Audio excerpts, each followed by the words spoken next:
முருகன் கையில ஒரு வேலாயுதம் இருக்குதுல்ல? ஆமா. அந்த வேலாயுதத்துக்கு பேரு சக்திவேல், வீரவேல், ஞானவேல்னு பக்தர்கள் அவங்க மனோபாவத்துக்கு அந்த மாதிரி மாற்றி வச்சுட்டாங்க. அதெல்லாம் சரி, அந்த வேலாயுதத்தை முருகன் கையில கொடுத்தது பார்வதின்னு புராணம் சொல்லுது. பார்வதி முருகனுக்கு தாய் தானுங்களே? ஆமா. சகிப்பு தன்மையையும் பழிவாங்காத குணத்தையும் போதிக்க கூடியதல்லவா தாய்மை உணர்ச்சி? சொல்லு சொல்லு.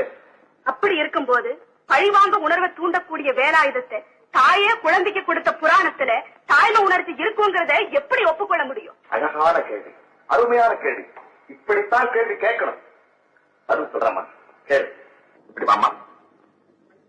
ஒரு மனிதனுக்கு அறிவு எப்படி எப்படியெல்லாம் இருக்கணும் தெரியுமா? அறிவு கூர்ந்து இருக்கணும்.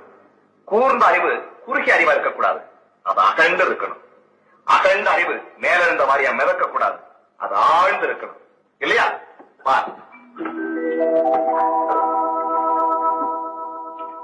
அறிவு கூர்ந்து அகழ்ந்து ஆழ்ந்திருக்கு. இல்லையா? உருவமற்ற அறிவுக்கு தமிழன் போட்டு காட்டிய காற்றும் தான் தேல். அது ஆயுதம் அல்ல. 2500 ஆண்டுகளுக்கு முன்னாலே வாழ்ந்த தமிழன் அறிவுக்கு காற்றும் போட துவங்கிவிட்டான். உருவமற்ற அறிவுக்கு கேலி சித்திரம் போட்டு விளக்கி காட்டிய ஒரே இனம் தமிழ் இனம்.